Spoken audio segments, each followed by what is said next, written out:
नमस्कार, मैं Mohan Dubey. VSRS news में आप सभी का स्वागत है। आइए नजर डालते हैं देश और दुनिया की तमाम टॉप 10 खबरों पर। प्रधानमंत्री नरेंद्र मोदी ने गुरुवार को वेस्टर्न डेडिकेटेड फ्रेट कॉरिडोर के रेवाड़ी मदार खंड को देश को समर्पित किया। इसी दौरान पीएम मोदी ने ऐसी मालगाड़ी को हरी झंडी दिखाई जिसकी लंबाई 1.5 किलोमीटर है और डबल कंटेनर ले जाने की व्यवस्था है। प्रधानमंत्री नरेंद्र मोदी ने यहां अपने संबोधन में कहा कि पिछले कुछ दिनों में ही ऐसे कई काम हुए हैं जो आधुनिक भारत में विकास को रफ्तार दे रहे हैं। नए साल की शुरुआत के साथ ही आत्मनिर्भर भारत बनने की ओर कदम तेजी से बढ़ रहे हैं। आज हर भारतीय का आह्वान है, न हम रुकेंगे और न ही थकेंगे। इस नए कॉरिडोर को भारत के लिए गेम चेंजर के रूप में देखा जा रहा है। अमेरिका के राष्ट्रपति डोनाल्ड ट्रंप के समर्थकों के संसद परिसर कैपिटल हिल में की गई हिंसा में अब तक 4 लोगों की मौत हो गई है और 3 लोगों की हालत गंभीर है। अब तक 52 लोग गिरफ्तार किए गए हैं। बताया जा रहा है कि मारे गए लोगों में से एक महिला है जिसमें पुलिस ने गोली मार दी थी। इसके अलावा 3 अन्य लोगों की इलाज के दौरान मौत हो गई। इस बीच हिंसा की वजह से राजधानी वॉशिंगटन DC में कर्फ्यू के बीच माहौल तनावपूर्ण बना हुआ है।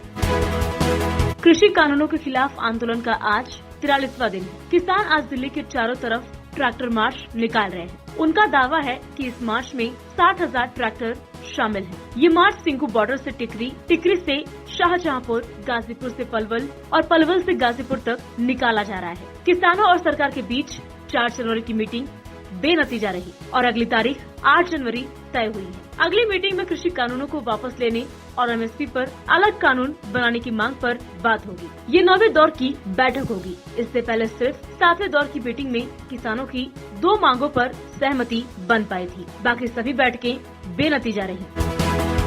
आज लगातार दूसरे दिन सरकारी तेल कंपनियों ने पेट्रोल डीजल के दामों में बढ़ोतरी की है। आज राजधानी दिल्ली में पेट्रोल प्रति लीटर 23 पैसे बढ़कर 84.20 रूपए पर चला गया, तो वहीं डीजल 26 पैसे महंगा होकर 74.38 रूपए प्रति लीटर पहुंच गया है। आज डीजल 26 से 29 पैसे और पेट्रोल 21 से 24 पैसे तक महंगा हुआ है। लगातार 29 दिन दाम स्थिर रहने के बाद कल 6 जनवरी को पेट्रोल और डीजल की कीमतों में बदलाव देखने को मिला था। कल डीजल की कीमतों में 25 से 27 पैसे की बढ़ोतरी हुई थी। वहीं पेट्रोल की कीमत में भी 24 पैसे से 26 पैसे तक बढ़ोतरी हुई है। इससे पहले पेट्रोल डीजल के दाम में आखिरी बार 7 दिसंबर को बढ़ोतरी हुई थी। जदयू के बाद जीतन राम मांझी की पार्टी हम भी पश्चिम बंगाल के चुनावी दंगल में उतरने की तैयारी कर रही है। बुधवार को पटना में जीतन राम मांझी के आवास पर हम की राष्ट्रीय कार्यकारिणी की बैठक की गई। मांझी की अध्यक्षता में तय किया गया कि बंगाल,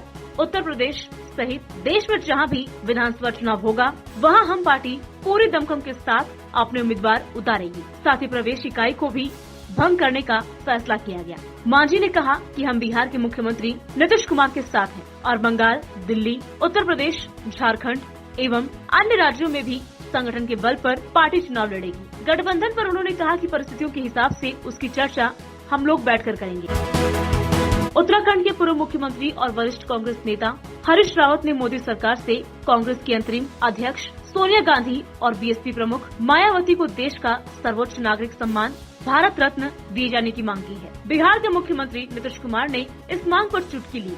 नीतीश कुमार ने कांग्रेस अध्यक्ष सोनिया गांधी को देश का सर्वोच्च नागरिक सम्मान भारत रत्न देने की मांग को लेकर कांग्रेस पर तंज कसा। नीतीश ने कहा कि केंद्र में इस सरकार से पहले UPA 2 बार सत्ता में रही और उन्हें तभी ये सम्मान ले लेना चाहिए था। उन लोगों के पास पहले ही सरकार थी। जो आज मांग कर रहे हैं पहले ही दिलवा देते।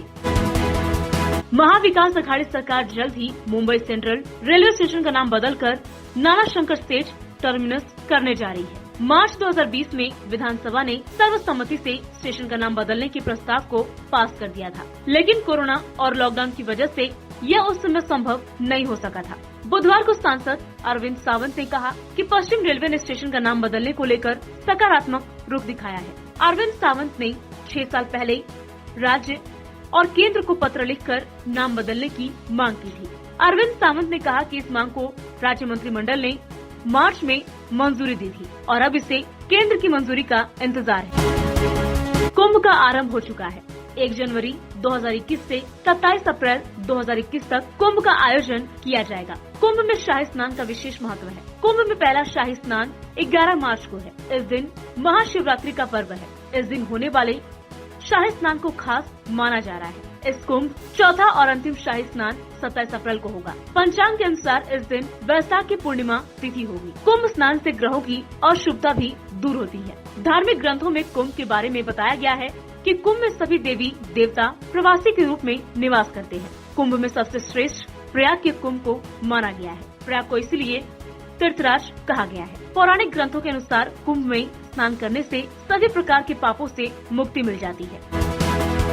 राज्य के 3 शहरों को देश के 34 खुशहाल शहरों की सूची में शामिल किया गया है। खुश शहरों की सूची में पुणे शहर मुंबई और नागपुर से आगे निकल गया है। पुणे देश के सबसे खुशहाल शहरों में 12वें स्थान पर है। इसके बाद नागपुर 17वें और मुंबई 21वें स्थान पर है। खुशहाल शहरों की सूची में लुधियाना सबसे ऊपर है। अहमदाबाद और चंडीगढ़ क्रमशः दूसरे और तीसरे स्थान पर है। इंडियन सिटीज हैप्पीनेस रिपोर्ट 2020 में खुश शहरों की सूची जारी की गई है।